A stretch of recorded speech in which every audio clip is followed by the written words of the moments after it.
রাসূলুল্লাহ আসসালাতু ওয়াসসালামু আলাইকা ইয়া হাবিবাল্লাহ আসসালাতু ওয়াসসালামু আলাইকা শাফিয়াল মুজনাবিকা ইয়া রাহমাতাল লিল আলামিন।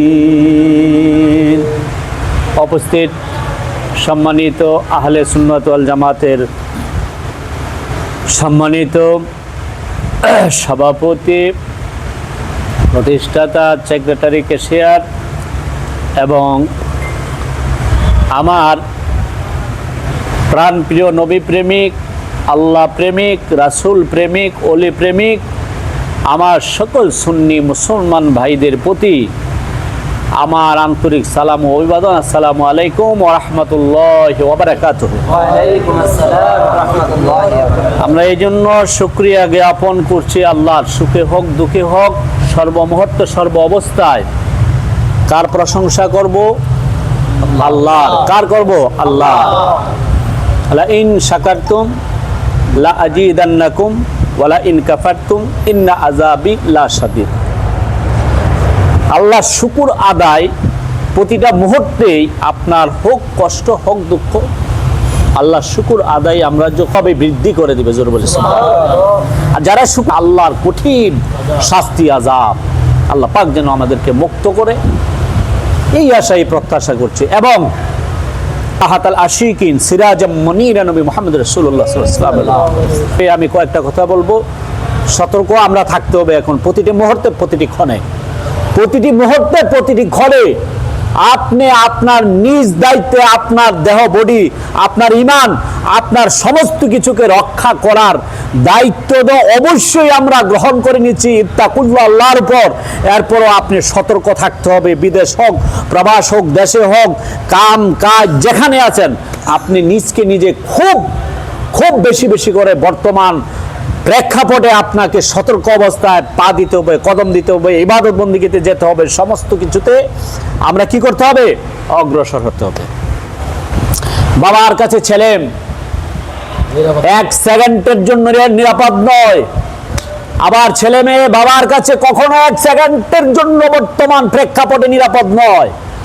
আপনারা যখন কাজকর্মের পাকে পাকে যখন ইন্টারনেট, ফেসবুক, তারপরে বিভিন্ন সোশ্যাল মিডিয়ার খবর বার্তা দেখবেন, তখন আপনাদের মন, হৃদয়, অনুভূতিতে আল্লাহর দিকে আপনার দিলটা অটোমেটিকলি ভাবে রুজু হয়ে যাবে। আপনি কারো হক মারতে আপনি চিন্তা করবেন না। তখন আপনি এগুলো দেখবেন, মিডিয়া দেখবেন, সোশ্যাল মিডিয়ার দিকে খেয়াল রাখবেন, খোঁজ খবর নেবেন, তখন আপনি বুঝতে পারবেন দুনিয়াটাতে কত কষ্ট হচ্ছে।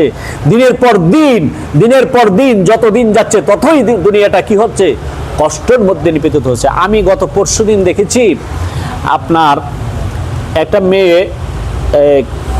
ইন্টারমিডিয়েট পাস কমপ্লিট করে ফেলছে, ভালো একটা সাবজেক্টে পড়াশোনা করতেছে। ও বাবাটা সাধারণভাবে একটা ছোটোখাটো একটা চাকরি করতেছে, এই পরিবার পরিজন চালাইতেছে। আর লেখাপড়ার জন্য তো আগেকার দিনের আমার যে সমস্ত ভাই বাবারা আছে, লেখাপড়া ছেলে মেয়েদেরকে লেখাপড়ার জন্য অনেক সচেষ্ট চেষ্টা করে, কষ্ট করে হলো। তো যাক, এখন লেখাপড়া করাইতে আছে, খুব খুশি, এবং কি আপনার ফার্স্ট ক্লাস পাচ্ছে, মেধা অনেক ভালো। বাবা আমাকে একটা ল্যাপটপ কিনে দিতে হবে, আমার বিভিন্ন ক্লাসিফিকেশনের কিছু আমি কি করতে হবে, এখানে সেভ করতে হবে, ডাটা এন্ট্রি করতে হবে, আমার একটা ল্যাপটপ দরকার। তো বাবা বলল, মা আমার তো এখন ইনকামের যে অবস্থা না, তোমাকে এই কোর্সটা শেষ করো, তারপরে দেখি একটা কিনে দেওয়ার জন্য আমি চেষ্টা করব। এরপরে মা বলল, তুমি এখন হঠাৎ করে ল্যাপটপ চাচ্ছ? হ্যাঁ, ল্যাপটপ এখন কিনে দেওয়ার মতো এখন আছে, তোমার তো এখন ল্যাপটপের প্রয়োজন নাই, তুমি পড়াশোনা করো, কলেজে যাও, প্রাইভেট পড়ো, টিউশনি করো, এগুলো তো যথেষ্ট। কোনো কথা নাই, বাক বিতণ্ড হয়ে নীরব স্তব্ধতার মধ্যে আছে। বাবা ঘুমিয়ে গেলেন, মা ঘুমিয়ে গেলেন, মেয়ে টেনশন ফিল করতেছে, মেয়ের মাথায় আল্লাহ তাআলা এমন শয়তান ঢুকিয়ে দিছে, তখন একটা চাকু নিয়ে একে একে 13টা স্টেপ করছে বাবার শরীরের মধ্যে। বাবা ক্ষতবিক্ষত হয়ে গেছে, বাবা মৃত্যুর সাথে পাঞ্জা লড়ছে। শেষ মুহূর্ত বাবার মেয়েকে পুলিশ আসলো, আইনিভাবে তাকে অ্যাটাক করলো।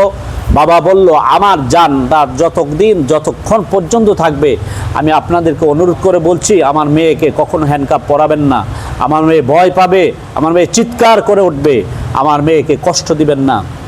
আর আমি যদি বেঁচে থাকি, আমার আলমারির ভিতরে আমার 40,000 টাকা আছে, ওইটা দিয়ে আমার মেয়েকে আমি আমার মেয়ের পছন্দ মতো একটা ল্যাপটপ কিনে দেবো। আর যদি আমি মরে যাই, আমি আপনাদের সবাইকে বলে যাচ্ছি, আমার মেয়েকে যাতে এই ব্যাপারে কোনো হয়রানিমূলক আইনিভাবে কেউ এবং আমার আত্মীয় স্বজন কেউ না করে। তাইলে বুঝান, বাবা নামক বটগাছ, মা নামক বটগাছ কত যে উপকারিতা, যে যাদের বাবা নাই মা নাই তারা বুঝতে পারে বাবার কদর, মায়ের কদর কত যে সম্মানের, কত যে মর্যাদার। এখন আমি আরও দেখা যায়, আরও অনেক ঘটনা দেখা যায়, মোটর সাইকেল দেয় না তার জন্য মেরে ফেলে। তো এখন এই দিক দিয়ে আমাদের ছেলে মেয়েকে মোবাইল থেকে কন্ট্রোল করবেন। মোবাইলে বিভিন্ন দিকে আলোচনা থেকে মাকে, আপনার স্ত্রীকে বেশি বেশি করে মোবাইলে বলবেন, বাচ্চাদেরকে এত মোবাইল যাতে না দেয়, সুন্দর করে কৌশল মতে, গালাগালি মন্দচারি করে যাবেন না। গেল এটা। আবার আসেন, আপনার আমার ইমানটাকে আমরা কিভাবে মজবুত করব। বিভিন্ন